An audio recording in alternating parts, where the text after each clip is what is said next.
Now, Ambassador Marie-Antoinette Rose Quatre is now the CEO of the African Peer Review Mechanism.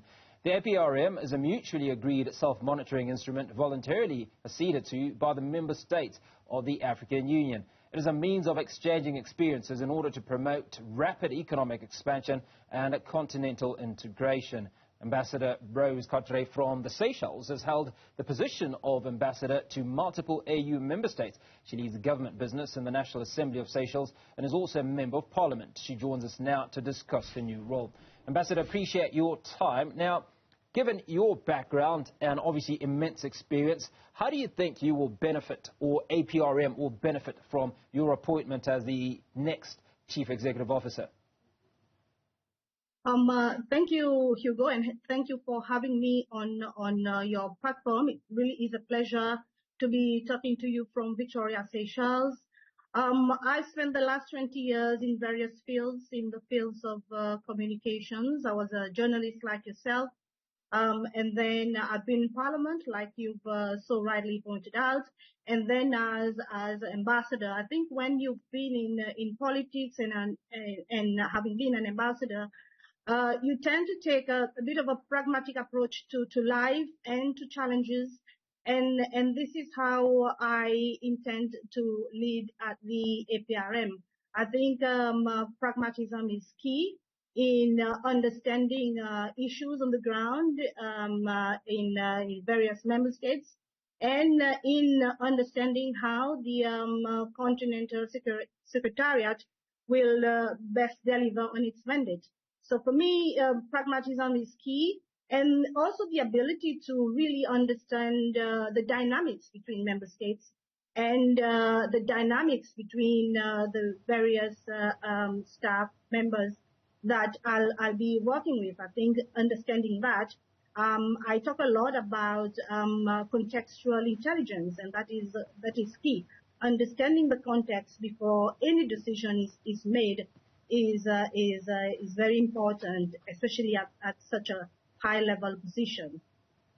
Now, Ambassador, as an experienced diplomat, you would be aware that the African continent has 54 nations, 40 members of which are members of the APRM, but only, I think, just half of those, so close to 20 are participants. How do you envision your diplomatic experience in bringing in the other 20 to being active members of APRM, and obviously the balance of the African members of the continent?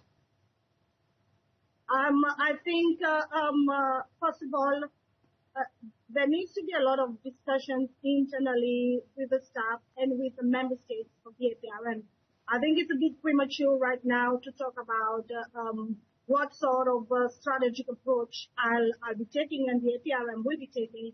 We will be in the process of really looking at the strategic framework for the next 10 years. So this is a bit premature. This is a discussion that needs to be had with the member states and the staff at the Secretariat. But I can tell you this. If you do not have a deeper understanding of what's happening on the ground in the member states, you will not be able to develop the proper strategic framework to ensure that they become more active and participate with a higher degree in terms of our mandate. So again, I go back to understanding what's happening on the ground.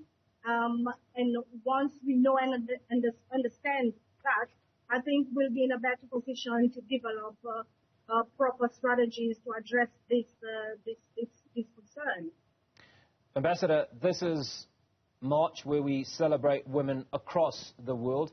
Now, as a woman assuming a leadership position within the African Union, what message do you hope your appointment sends regarding the importance of gender representation in leadership roles? Thank you, Hugo. Obviously, my appointment is one step in the right direction. If you look at the African Union and several high-profile appointments over the last couple of years, I think you will appreciate the effort that's being made to ensure that we achieve gender parity at the very least within the AU structures. And this is good. But I think what needs to happen when a person is appointed to such a high-level position is, first of all, not to forget where you come from. I was not born into privilege, so I quite understand the challenges and struggles of our sisters from across the continent, and also to appreciate the fact that there's 1.4 billion Africans on the continent, and 50% of that population are women, and a lot of them are still struggling. A lot of them are still falling through the cracks, living below the poverty line. So it is not just a matter of looking at high-profile appointments, but ensuring that we use such opportunities to uplift other women and our sisters from across the continent.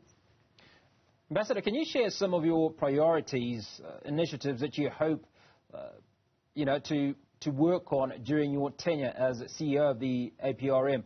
I know that many of the areas around strategy you will get to, but there must have been some consideration when you were taking this appointment on, what are some of the things that you would like to see over the next few years that you're in office? Yes, obviously it's a bit premature to be talking about the APRM right now. Hugo, I haven't even met the staff yet. And I think there needs to be that internal discussion first before I even talk to the press. If you ask me the same question in a year's time, I'll be able to, spend a bit more time with you on that subject. But, I ensure that we have efficacy, that we are efficient in our delivery. And my focus on the Secretariat in particular will be to make sure that we have an efficient continental Secretariat that is well equipped and that is ready to deliver on its mandate.